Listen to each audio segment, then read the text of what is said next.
Eu vou dizer uma coisa pra vocês, confessar uma coisa. Eu acredito que o Alexander Volkanovski já tá na trilha, já tá no meio do caminho pra se tornar o maior peso-pena da história do UFC. Do ponto de vista técnico, eu acho que já dá pra considerar ele o melhor de todos. Afinal, ele venceu dois dos maiores campeões da categoria, o Max Holloway e o José Aldo. Mas, logicamente, em defesas de título e em vitórias em lutas valendo cinturão dos penas, o Aldo ainda tá bem na frente. O Volkanovski tem 5 vitórias em lutas valendo cinturão e o Aldo tem 8. Então, o Volka ainda tá no meio do caminho para se tornar o maior peso-pena da história. Só que são poucos obstáculos que ele tem no caminho, são poucos lutadores que podem fazer frente para ele nessa categoria. E uma dessas maiores ameaças, na verdade eu considero a maior ameaça para o reinado do Volkanovski, lutou nesse sábado. E eu tô falando do pseudo-georgiano Ilia Topuria. Mas Carlos, como assim? Pseudo-georgiano? Você sempre vem com essa história de pseudo-americano,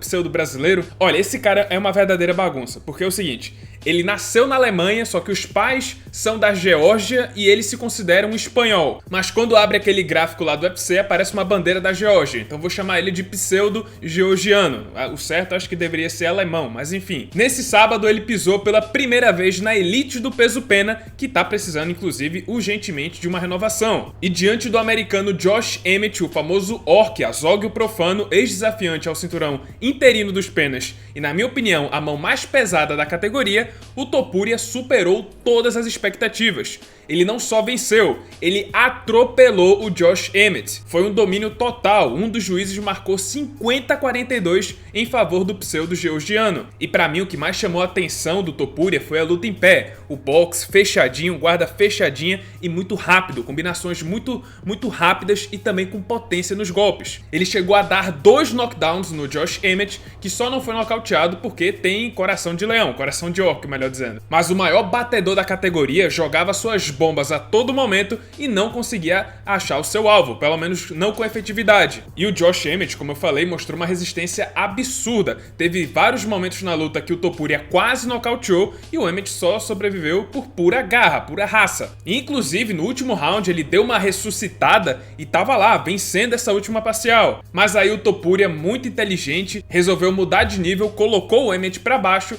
e ficou cozinhando a luta por lá pra não correr o risco de levar uma bomba do Emmett na trocação. Fim de luta 5-0 bem claro pro Topuria e agora temos carne nova na elite do peso-pena. Ele deve assumir o lugar do Emmett, que era o 5º colocado do ranking, e sair do top 10. O Topuria era o 9º. E considerando que o Volkanovski vai enfrentar o Yair Rodrigues agora em julho, e ele também já bateu basicamente todo mundo do top 5, eu acho que Volka contra Topuria pode sair ainda esse ano, quem sabe se der tempo no UFC 293, que é o card da Austrália. Se o Volka acabar perdendo pro Rodrigues, aí não tem jeito. Eu acho que vai rolar uma revanche imediata, Volka contra Rodrigues 2, e o Topuria vai ter que esperar por mais uma rodada. Talvez ele até tenha que lutar mais uma vez para se manter ali no topo da categoria. Mas eu acho bem difícil o mexicano vencer o campeão, então acho que Volka contra Topuria já tá meio que encaminhado. E vou dizer pra vocês, é uma luta realmente intrigante, eu quero muito ver essa trocação, como é que vai ser esse encontro entre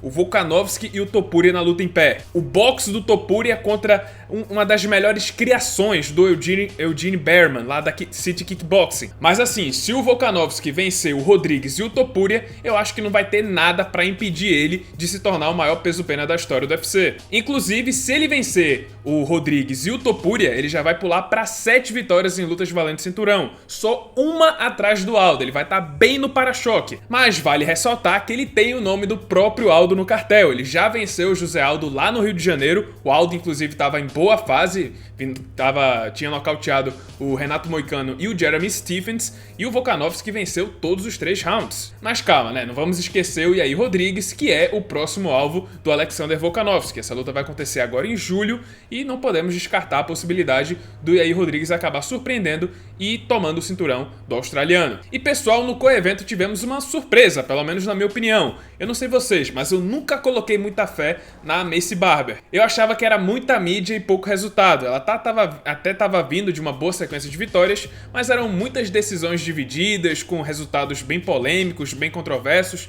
Então então nunca coloquei muita fé na Maycee Barber. E a luta desse sábado ia ser, pra mim, um choque de realidade. Ela enfrentou a Amanda Ribas, que eu considero uma das melhores lutadoras brasileiras do UFC atualmente e também uma das melhores personalidades também. Eu achava que a Amanda ia passar o carro, até eu ver esse olhar da Maycee Barber. Meu amigo, esse olhar fixo, frio. Eu não sei o que aconteceu, mas alguma coisa mudou não sei se não foi no camping ou nela, mas alguma coisa mudou na Maycee Barber. Quando eu vi esse olhar centrado, ela olhando pra câmera com esse olhar centrado, frio, aí eu já mudei meu pensamento. Falei, tá, talvez não seja uma luta tão desequilibrada assim. E ela não só venceu, mas deu uma surra na Amanda Ribas. Nocauteou via ground and pound no segundo round. Ela se abriu demais em alguns momentos? Se abriu, partiu pra trocação franca e se expôs demais contra Amanda Ribas? Um pouco, mas ainda assim venceu uma lutadora excelente e finalmente fez jus ao seu apelido, The Future. E vale lembrar que estamos entrando em uma nova era do MMA feminino, né? Não acabou a era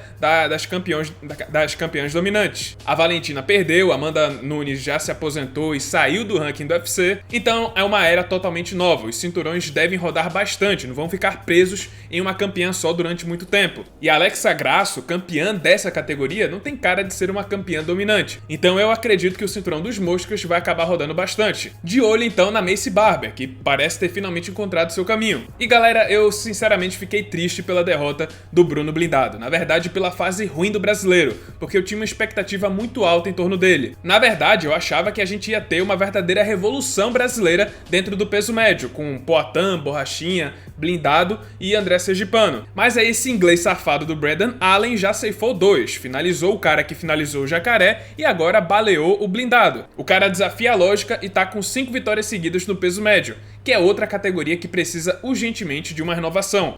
Falando no peso médio, vocês viram a comemoração do David Onama? Comemoração idêntica à do Israel Adesanya depois que ele venceu o Poatan? Eu acho muito curiosa, na verdade, essa comemoração, porque eu acredito que essa é uma das melhores comemorações, se não a melhor comemoração da história do UFC, por causa de todo o simbolismo que ela carrega.